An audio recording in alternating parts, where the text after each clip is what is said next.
गायत्री मंत्र जिसमें 24 वर्ण है, तत्सवितुर्वरेण्यम से लेकर प्रचोदयात पर्यंत। गायत्री मंत्र की ही व्याख्या श्रीमद् वाल्मीकि रामायण, एक एक अक्षर की व्याख्या के लिए महर्षि वाल्मीकि ने एक एक हजार श्लोक की रचना की। इसीलिए रामायण में 24,000 श्लोक। और गायत्री त से प्रारंभ होती है। तत्सवितुर्वरेण्यम, भूर्भुवस्वः से नहीं, वो तो व्याहृति है। ओम भूः, ओम भुवः, ओम स्वः, ये तीन व्याहृति है। तीनों को जब एक साथ उच्चारण किया जाता है तो ओम भूर्भुवः स्वः ऐसा हो जाता है। विसर्ग को र हो करके और फिर वो र ऊपर चला जाता है तो भूर्भुवः स्वः ऐसा उच्चारण होता है। लेकिन मूलतः वो तीन व्याहृतियां अलग अलग हैं, भूः, भुवः, स्वः। और इसके बाद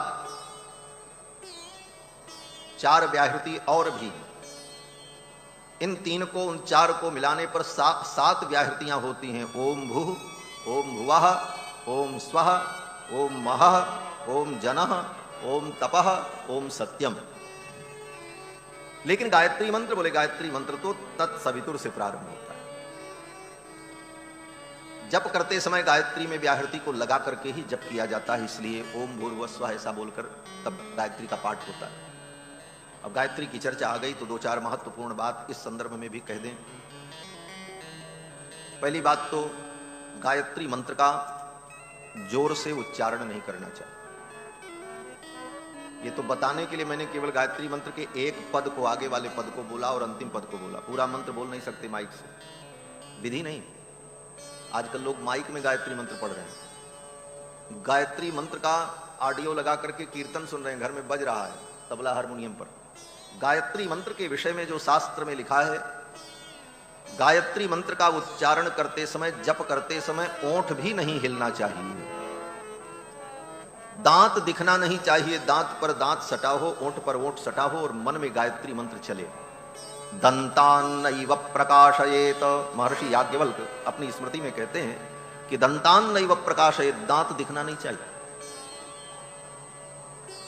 और गायत्री मंत्र बहुत शक्ति संपन्न और महत्वपूर्ण मंत्र वेद का है। गायत्री वेद माता है, संपूर्ण वेद गायत्री मंत्र में ही प्रतिष्ठित है। जैसे बीज के अंदर पूरा वृक्ष रहता है, एक इतना छोटा बीज है तो उस बीज के अंदर क्या है, बोले उसके अंदर बहुत बड़ा पेड़ छिपा हुआ है जो दिखता नहीं। उसे आप मिट्टी में डाल करके, पानी डाल करके धूप दो, थोड़ा धूप मिल जाए, प्रकाश मिले, चंद्रमा की किरणें मिले तो धीरे धीरे वो पेड़ निकलने लगता है। वो कहां से आया, कहां था, बोले मिट्टी में था। बोले मिट्टी में था तो पहले क्यों नहीं निकला, कहां से निकला, बोले उसी बीज के अंदर से ही सब निकल रहा है। क्यों, बोले उसमें एक महान वृक्ष उसके गर्भ में विराजमान। और एक ही महान वृक्ष नहीं, कल्पना कितनी सुंदर की आचार्यों ने कि उस एक छोटे से बीज से एक वृक्ष निकला जो उसके अंदर था, हम उसे देख नहीं रहे थे। लेकिन जब वो विशाल वृक्ष निकला तो उस विशाल वृक्ष में करोड़ों अरबों खरबों बीज लगे। उन अरबों खरबों बीजों के मध्य में एक एक अनंत अनंत बड़े बड़े विशाल वृक्ष निहित हैं। फिर उनसे जो बीज पैदा होंगे उनमें कितने वृक्ष निहित होंगे। अर्थात उस एक छोटे से बीज में अनंत वृक्षों की सत्ता विद्यमान है। उसी प्रकार गायत्री मंत्र में सारे वेद शास्त्रों का मूल क्या है, ओम। ओम इत्येकाक्षर ब्रह्म, जिसको प्रणव कहा जाता है।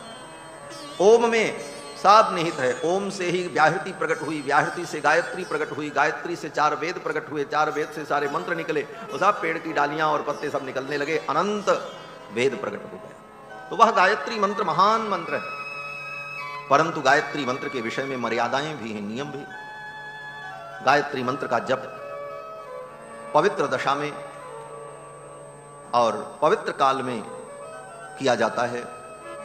और गायत्री मंत्र का जप वही कर सकता है जिसका यज्ञोपवीत संस्कार हो। ब्राह्मण का ही बालक हो, लेकिन अगर उसका यज्ञोपवीत नहीं हुआ, जनेऊ संस्कार नहीं हुआ है, तो गायत्री मंत्र जपने का अधिकारी नहीं।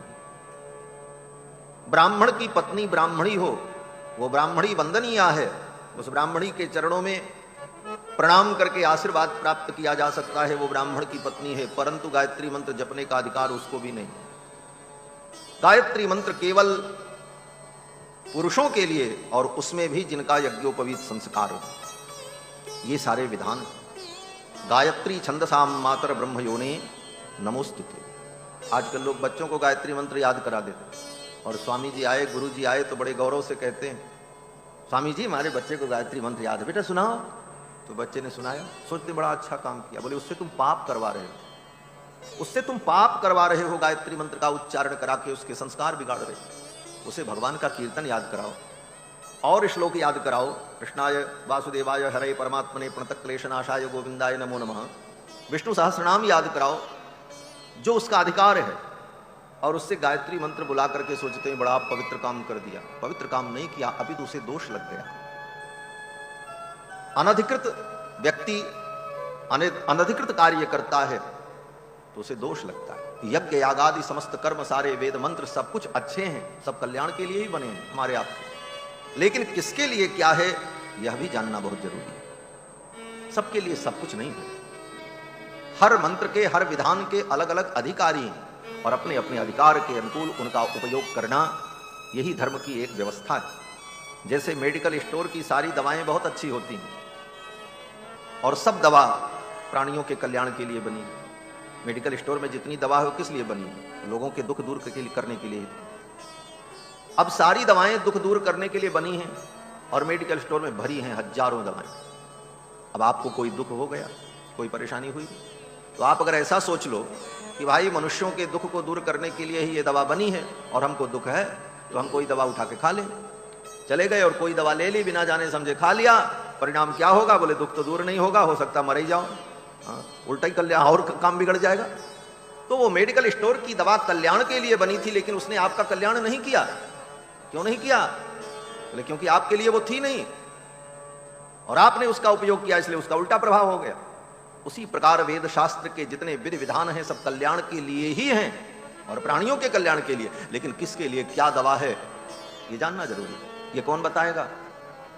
बोले आपको कोई कष्ट हो तो पहले किसी डॉक्टर के पास जाओ। डॉक्टर आपकी नब्ज देखेगा, आपके शरीर की स्थिति को देखेगा और तब आपके लिए वो तय कर देगा कि आपको ये दवा खानी है और इसका इतना डोज लेना, इससे ज्यादा नहीं, इससे कम नहीं। और वो नियम निर्धारण करेगा, उसके साथ साथ अनुपान बताएगा क्या लेना है, क्या नहीं लेना है, क्या खाना है, क्या नहीं खाना है।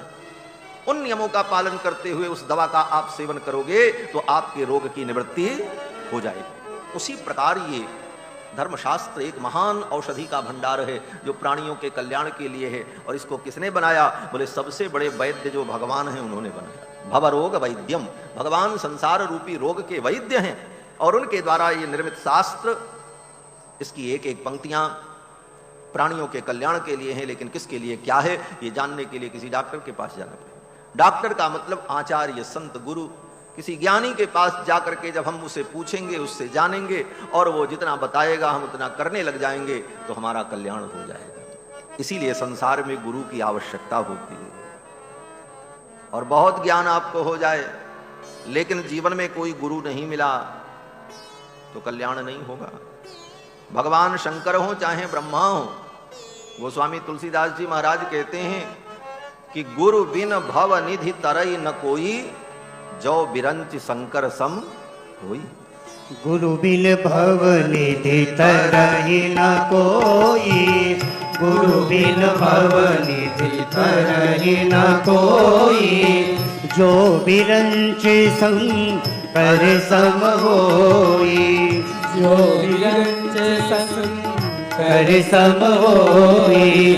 गुरु बिन भव निधि तरई न कोई, गुरु बिन भव निधि तरई न कोई। इसलिए आचार्य और गुरु के निर्देश में जीव कल्याण को प्राप्त करता है। तो गायत्री मंत्र की मैं चर्चा कर रहा था। गायत्री मंत्र के लिए सारे विधान और उसी गायत्री मंत्र की ये व्याख्या रामायण है। गायत्री मंत्र तो हर व्यक्ति उसका अनुष्ठान, उसका उपयोग नहीं कर सकता, लेकिन गायत्री मंत्र की व्याख्या जो वाल्मीकि जी ने रामायण के रूप में कर दी, इसमें सबका अधिकार है। ये ऐसी औषधि बनाई वाल्मीकि जी ने, बनाया उसी गायत्री मंत्र से, लेकिन इस औषधि को ऐसा बनाया कि इसका कोई साइड इफेक्ट नहीं है। इसको किसी भी रोग में कोई भी खा ले। इसीलिए कल की कथा में आपने सुना पठन् द्विजो वाग्वृषभत्वमीयात् स्याच्छत्रियो भूमिपतित्वमीयात् वणिज्जनः पण्यफलत्वमीयात् जनश्च शूद्रोऽपि महत्वमीयात्। ये ऐसी औषधि है जो सबके उपयोगी है। और वेदव्यास जी ने भी यही काम किया। वेदव्यास जी ने भी 18 पुराण किस लिए बनाए? बोले सबके लिए, जिसका कोई साइड इफेक्ट नहीं है, कोई भी उपयोग करो। बच्चा पढ़े, बालक पढ़े, वृद्ध पढ़े, स्त्री पढ़े, ब्राह्मण पढ़े, क्षत्रिय पढ़े, अपने घर में पढ़े, अपने पास रखे, कोई रोक टोक नहीं। 18 पुराण, महाभारत, वाल्मीकि रामायण, इन सारे ग्रंथों की रचना महर्षियों ने इसीलिए की जिससे सबका भला हो, क्योंकि वेद से सबका भला नहीं हो पा रहा था। वेद के लिए बहुत सारे नियम थे, मर्यादाएं आज भी। तो वेदों की ही व्याख्या, वेदों का ही अवतार ये रामायण है। और राम जी के पावन चरित्र को आप सभी लोग श्रवण कर रहे हैं।